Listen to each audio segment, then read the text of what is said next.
Hello friends, ಇವತ್ತು ನಾವು ರುಚಿಯಾದ ಒಂದು ಪಲಾವ್ ಹೇಗೆ ಮಾಡೋದು ಅಂತೇಳಿ ನೋಡ್ಕೊಳ್ಳುವ. ಫಸ್ಟ್ ಕುಕ್ಕರಲ್ಲಿ ನಾವು 2 ಟೇಬಲ್ ಸ್ಪೂನ್ ಆಯಿಲ್ ತಗೊಂಡು, ನಾನು ಕೊಕೊನಟ್ ಆಯಿಲ್ ತೊಗೊಂಡಿದ್ದೀನಿ. ಆಮೇಲೆ 1 ಟೇಬಲ್ ಸ್ಪೂನ್ ತುಪ್ಪ ಅದನ್ನು ಹಾಕ್ಕೊಂಡು ಅದಕ್ಕೆ ಚಕ್ಕೆ ಲವಂಗ ಪಲಾವ್ ಎಲೆ ಹಾಕಿ ಚೆನ್ನಾಗಿ ಫ್ರೈ ಮಾಡಬೇಕು. ಆಮೇಲೆ ಸ್ವಲ್ಪ ಅದು ಫ್ರೈ ಆದಮೇಲೆ ಅದಕ್ಕೆ ಈರುಳ್ಳಿ ಹಾಕಬೇಕು. ನಾನು 1 ಈರುಳ್ಳಿ ತಗೊಂಡಿದ್ದೀನಿ. 1 ಈರುಳ್ಳಿಯನ್ನು ಚೆನ್ನಾಗಿ ಹೆಚ್ಚಿದ ಈರುಳ್ಳಿಯನ್ನು ಹಾಕಿ ಆಮೇಲೆ ಅದು ಸ್ವಲ್ಪ ಫ್ರೈ ಆಗಿ ಬ್ರೌನ್ ಕಲರ್ ಬರೋ ತನಕ ಫ್ರೈ ಮಾಡಬೇಕು. ಆಮೇಲೆ ಅದಕ್ಕೆ ಟೊಮೆಟೊ ಆ್ಯಡ್ ಮಾಡಬೇಕು. ಟೊಮೆಟೊ ಆ್ಯಡ್ ಮಾಡಿ ಚೆನ್ನಾಗಿ ಫ್ರೈ ಮಾಡಿ ಆಮೇಲೆ ಅದೊಂಥರ ಸ್ಮ್ಯಾಶ್ ಆದಮೇಲೆ ಆಮೇಲೆ ಅದಕ್ಕೆ ನಾನು 2 ತರಕಾರಿ ತಗೊಂಡಿದ್ದೀನಿ, ಬೀನ್ಸ್ ಮತ್ತು ಕ್ಯಾರೆಟ್.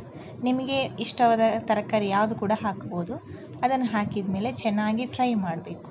ಫ್ರೈ ಮಾಡಿದ ಮೇಲೆ ಅದಕ್ಕೆ ಒಂಚೂರು ಉಪ್ಪು ಹಾಕಬೇಕು. ಉಪ್ಪು ಹಾಕಿದ ತಕ್ಷಣ ಎಲ್ಲ ಅದು ಮೆದು ಆಗ್ತದೆ, ಇನ್ನು ಸ್ಮೂತಾಗಿ ಬರ್ತದೆ.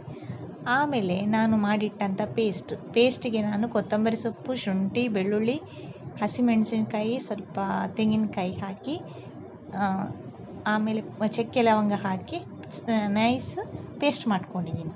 ಪೇಸ್ಟ್ ಮಾಡಿ ಆ ಪೇಸ್ಟನ್ನು ಇವಾಗ ಆ್ಯಡ್ ಮಾಡಬೇಕು.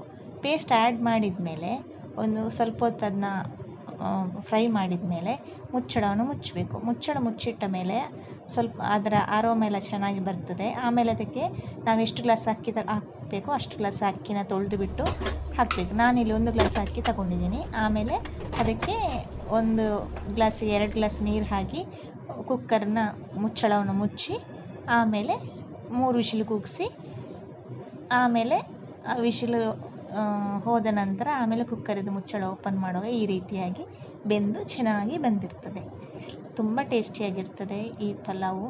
ಎಕ್ಸ್ಟ್ರಾ ಮಸಾಲೆ ಎಲ್ಲ ಹಾಕುವಂಥ ಅವಶ್ಯಕತೆಯೇ ಇಲ್ಲ ಇದಕ್ಕೆ. ಟೇಸ್ಟಿಯಾಗಿದೆ. Thank you. ಟ್ರೈ ಮಾಡಿ ನೀವೊಮ್ಮೆ.